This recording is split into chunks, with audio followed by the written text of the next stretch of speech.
este vídeo vamos a analizar el funcionamiento de la conexión de 4 bombillas en serie a conectarlas en paralelo. En el circuito de la izquierda estarían conectadas en serie porque están una detrás de la otra, seguidas en la misma línea, y en el circuito de la derecha estarían conectadas en paralelo porque se conectan por una parte al polo positivo de la pila, en este caso de la fuente de alimentación, y por otra parte el otro borne de la bombilla estaría conectado al polo negativo de la fuente de alimentación en este caso. Bueno, para poder demostrar el funcionamiento hemos utilizado una fuente de alimentación, el cable rojo en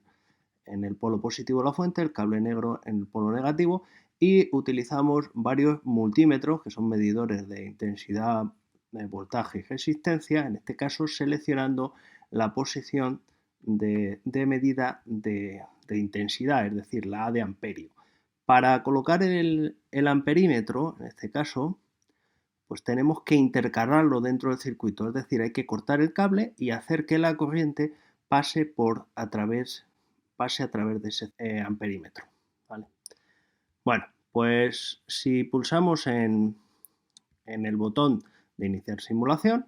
podemos ver cómo funcionaría y comparar el funcionamiento en los dos casos. Bueno, en el circuito de la izquierda, el circuito en serie, podemos comprobar que las bombillas se iluminan menos, y en el circuito de la derecha, circuito en paralelo, podemos comprobar que las bombillas se iluminan bastante más. Bueno, mirando el voltaje de la fuente de alimentación, podemos ver que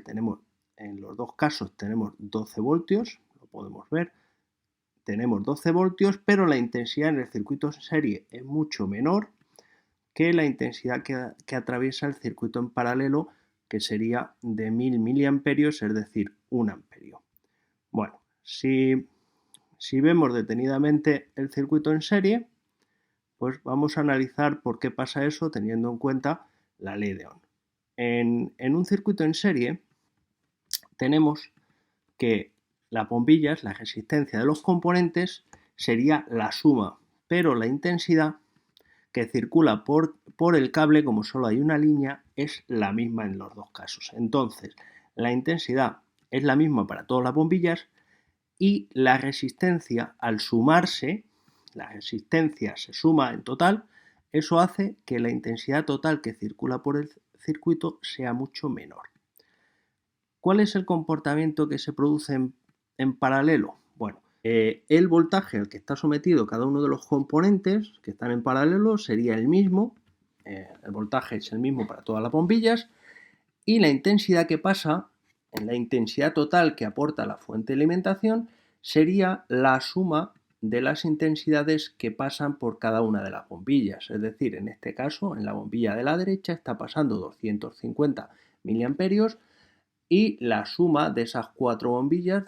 250 por 4, serían los 1000 miliamperios, que sería 1 amperio, que es el que está aportando la fuente de alimentación. En un circuito en paralelo, la resistencia equivalente sería bastante menor, por eso, y tendría más intensidad, por eso iluminan mejor las bombillas. Otra característica y diferencia importante entre los dos tipos de montaje sería la diferencia importante es que si quitamos uno de los componentes que está conectado en paralelo, el circuito, si volvemos a dar a iniciar la simulación, el circuito sigue funcionando. En cambio, si hacemos lo mismo, detenemos la simulación, quitamos uno de los componentes en serie y el circuito quedaría abierto, y por mucho que volvamos a iniciar la simulación, el circuito no puede funcionar. Entonces, ese es uno de los motivos por los cuales los componentes en la instalación de una vivienda, por ejemplo, la iluminación, se conecta en paralelo, de tal manera que si se funde una de las bombillas, el resto de las bombillas sigue funcionando.